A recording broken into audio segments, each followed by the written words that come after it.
Mauro César Pereira está com a gente. Mauro, bem-vindo aqui a essa primeira edição do Bate Pronto Especial Copa. A gente falando também de seleção brasileira, eu queria a sua opinião. Hoje saiu aí uma provável escalação do Brasil, um Brasil modificado, alterado, com Ederson no gol, Daniel Alves, Militão, Bremer, Alex Telles, Fabinho, Bruno Guimarães, Antony Rodrigo, Gabriel Jesus e Martinelli. Mauro, e aí, é uma seleção que te agrada, uma escalação que você gosta? Seja bem-vindo aqui ao Bate Pronto Especial Copa do Mundo. Segue a fila, boa tarde a todos, né? Segue a fila do professor Tite, né? Então, ele já sabe tudo que o Gabriel Jesus pode fazer ou não. Jogou a Copa do Mundo inteira passada, entrou já nessa Copa do Mundo, mas ele vai com o Gabriel Jesus, ele não coloca o Pedro para jogar. É estranho, eu acho isso estranho. Eu acho que ele deveria testar jogadores com outras características, né? Mas tem a fila. O cara tem que entrar, jogar, aí se não der certo, ele vai colocar um outro. Nada contra o Gabriel Jesus, mas se é para testar, teste jogadores que jogaram poucas vezes, como o próprio Martinelli, que ele está colocando, faz até sentido. O Martinelli só jogou basicamente 3 jogos. Ele jogou somando todos os minutos, não deu nem 90 minutos, se não falha a memória. Foi pouca coisa. Foi muito bem contra a Bolívia, já mortinho ali e tal. Não é mau jogador, não se trata disso, mas são jogadores pouco testados. Então, se é para testar, que teste os jogadores que precisam ter oportunidade. Mas, enfim, não faz muita diferença também, né? Esse jogo está sendo tratado como um jogo para descansar os titulares, recuperá-los, deixar todo mundo na ponta dos cascos para a fase seguinte, não correr riscos de lesão e dar ritmo para os demais. Não acho errado. A escalação acho que poderia ser um pouco diferente, mas ele pode também mudar durante o jogo, ele pode alterar, pode fazer umas mexidas, né? Vejamos também como é que vai ser a situação se jogar de fato o Daniel Alves, né? Eu acredito que Camarões, ao contrário dos 2 times europeus que o Brasil enfrentou, vai agredir mais o Brasil, até pela necessidade de buscar o ataque, né? Precisa vencer para manter vivas as suas remotas possibilidades de classificação. Então, é possível que o lado direito da defesa seja exigido. E o grande receio que existe com relação ao Daniel é o momento defensivo, né? Então, é possível até que Camarões force o jogo por ali em alguns momentos e a gente possa observar o comportamento da defesa tendo esse jogador colocado como titular. No mais, são bons jogadores. É claro que o time B não é tão bom como o time A, mas é uma boa equipe, são jogadores de qualidade, o elenco é bom, o grupo é bom, de bons jogadores. É bom bastante para, acredito, vencer esse jogo e, quem sabe, passar com 100% de aproveitamento para outra fase. Que também não faz a menor diferença, passar com 100%, passar com menos do que isso, no caso de um empate eventual, especialmente se você poupa jogadores para pensar na fase seguinte. Essa é uma postura que era muito comum em times europeus. A Alemanha fazia muito isso no passado. O cara está classificado, ele poupa todo mundo, descansa todo mundo, bota os reservas, não quer saber. E o Tite vai fazer isso, eu não acho errado não, ainda mais com as lesões que vem sofrendo, não só a seleção do Brasil, mas várias delas, né? O caso da França é o mais marcante aí, 8 jogadores se machucaram às vésperas da Copa do Mundo já depois da apresentação dos atletas. Não custa tomar um certo cuidado, né? E, Mauro, a gente estava comentando que o Brasil vai entrar em campo nessa terceira e última rodada de fase de grupo, já sabendo dos resultados do grupo de Portugal. A gente comenta aqui na programação da Jovem Pan que seria melhor o Brasil pegar Gana. Gana vem bem nessa Copa, mas ainda assim, se a gente comparar com Portugal e Uruguai, por mais que o Uruguai esteja ameaçado, tem aquela rivalidade Brasil-Uruguai e tal, acaba sempre dificultando o jogo. Como é que você vê essa situação e não sei, a gente fala aqui dessa possibilidade, é claro que ninguém vai admitir isso e tal, mas o Brasil já vai entrar em campo sabendo, por exemplo, do resultado que ele precisa. O Brasil vai ser o primeiro da chave, né? Na verdade, não vai mudar nada. O Brasil vai ser o primeiro da chave, ele não vai abrir mão dessa condição, vai buscar a primeira colocação, como deve ser, e vai enfrentar tanto o Uruguai quanto o Gana. Eu acho que não vai fazer uma menor diferença. São 2 adversários que o Brasil tem condições de passar. O Uruguai tem a tal da rivalidade e tudo, mas o Uruguai na Copa do Mundo tem sido um Uruguai diferente daquele da reta final das eliminatórias. O Diego Alonso tem sido extremamente conservador, montado um time muito defensivo, abrindo mão de jogadores que podem até acrescentar mais a sua equipe ofensivamente. E Gana é uma seleção perigosa, mas acho que o Brasil já tem experiência de ter enfrentado. Não acho que sejam adversários que provoquem grande temor, né? São adversários para serem respeitados. Se você bobear, você pode perder, mas o Brasil é melhor do que os dois e tem condições de passar tanto por um quanto por outro, independentemente de qualquer coisa. Eu acho que, na realidade, agora, esse jogo contra Camarões vai ser para justamente observar o comportamento dos jogadores. Eu acho que ele tem que pensar, já falei isso antes, em diferentes situações, não só testar jogadores, mas formações e estratégias para determinados cenários dentro da competição, né, diante de adversários outros que poderão vir, especialmente depois de um desses dois, porque aí o caldo começa a engrossar, times mais difíceis vão cruzar o caminho da seleção brasileira. E nesse cenário atual, essa provável escalação que eu passei aqui, Everton Ribeiro e Pedro estão em segundo plano, né? Os jogadores que atuam aqui no futebol brasileiro visivelmente estão em segundo plano para a comissão técnica da seleção brasileira. E ontem eu até comentava com o Flávio o seguinte, o Pedro, Mauro, querendo ou não, ele desbancou a concorrência de caras que jogam na Europa, Roberto Firmino e Matheus Cunha, né? Dois jogadores que brigavam aí pelo Pedro. E ele tem talento, ele tem habilidade. Você começaria com o Pedro já nesse jogo contra Camarões, já que o Tite precisa fazer testes, fazer também a gestão do grupo? Essa negócio de gestão do grupo do Tite, vou ser sincero, me enche um pouco a paciência, né? Pô, é demais isso, né? Essa preocupação, obsessão com gestão de grupo, de fazer média, de ficar contemporizando. Eu acho o seguinte, ele tem que pensar, independentemente de onde o cara joga em Saturno, Júpiter do Brasil ou na Europa, qual a característica dele? O Pedro dá a ele como se fosse o Matheus. Vamos pensar no Matheus Cunha, que fosse convocado. É um centroavante, é outra característica. Como o time se comporta tendo um cara de mais referência na área? Porque nem o Richarlison é esse jogador. O Richarlison é um cara também de boa movimentação. Ele está jogando ali meio que, entre aspas, improvisado. Não é a função dele. Mesmo no Fluminense, quando jogava no Fluminense, foi a melhor fase antes de ser negociado para o Watford. O Richarlison jogava pelo lado. Quem era o centroavante era o Henrique Dourado, o ceifador. Eles faziam dupla de ataque. Então o Richarlison também não é um típico centroavante. Ele está jogando ali porque é a posição que ele conseguiu brigar, e foi bem no primeiro jogo, fez gol de centroavante, mas seria interessante ver como opção. O Füllkrug da Alemanha, foi convocado em cima da hora, é um centroavante típico, um jogador tecnicamente com limitações, fez um gol que salvou a Alemanha de uma derrota para a Espanha, entrou no final, foi um jogador convocado à última hora, estava na segunda divisão do futebol alemão na temporada passada com o Werder Bremen. E por que o Hanslick colocou? Outra característica, ou seja, um cara de presença física na área. Eu acho que seria interessante ver como o time se comporta tendo essa referência na área. O Gabriel Jesus não é essa referência, nada contra o Gabriel Jesus, mas sabemos o que ele pode oferecer e de que maneira ele pode colaborar com a seleção brasileira, até pela experiência de uma outra Copa do Mundo. O Pedro é diferente, ele é outro perfil.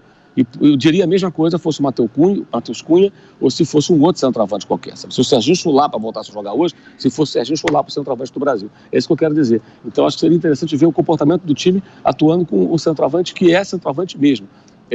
Que pode, em alguns momentos, ser importante em determinadas situações. Que você precisa, às vezes, de um cara mais físico dentro da área, aprender os zagueiros para servir de referência e tudo mais. E o Pedro, ele é artilheiro da Libertadores, não é pouca coisa, né? O cara fez gols na Libertadores, foi goleador da competição, e acho que isso também não pode ser ignorado. Quer dizer, o cara que tem o seu valor. É um bom jogador, não é um jogador desprezível pelo fato de jogar aqui ou jogar ali, né? E outra coisa, né? Até a gente falou sobre isso ontem. O Pedro não vai jogar na Europa, inclusive porque ele joga num clube que não precisa vender jogador para a Europa.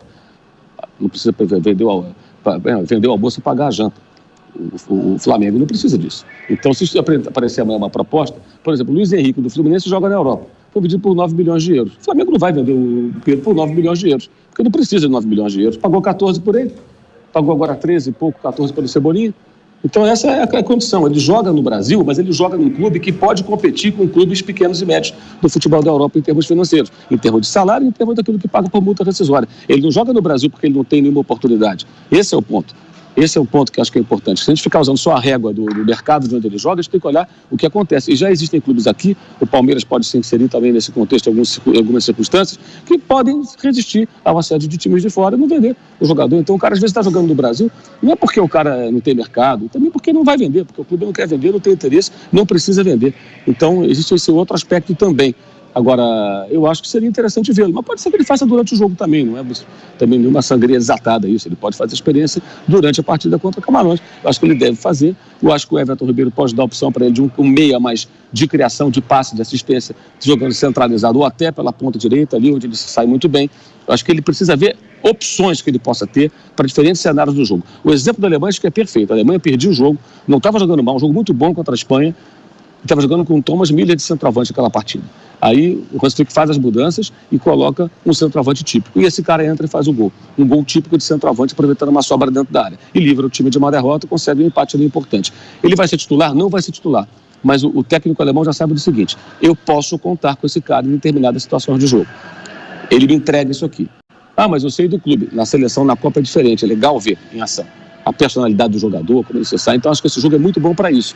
Espero que ele faça testes não só com essa escalação inicial, mas também com outros atletas, e a gente pode colocar mais jogadores nessa conversa, que possam entrar e possam mostrar do que eles seriam capazes em determinadas situações de jogo nas quais o técnico precisa deles. Flávio Prado. Mauro, como é que está a repercussão depois de já boa parte dos jogos rolando, mais da metade? Aí principalmente no centro de imprensa, onde você está, né, se conversa muito, todo mundo troca muitas ideias. O que se pensa do Brasil, que era visto como um dos favoritos, e o que se fala, por exemplo, da Argentina, que era vista como uma favorita e está com todo esse sofrimento? Boa tarde, Flávio.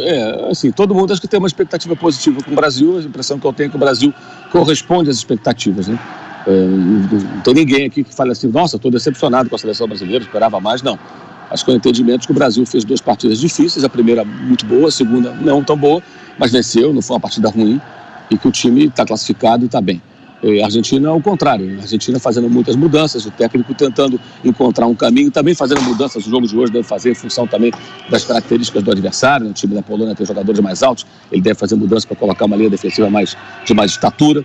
A Argentina, ao contrário, a Argentina está tentando sobreviver na competição e há digamos assim, até uma decepção com relação àquilo que a Argentina apresentou até o momento. O Brasil, ao contrário, o Brasil, tanto entre jornalistas como torcedores com os quais eu já conversei aqui, você percebe que há uma total, assim, correspondeu às expectativas. As pessoas estão satisfeitas com o que estão vendo. Eu não vi ninguém maravilhado também, assim, nossa, o melhor time do mundo vai revolucionar o futebol, não.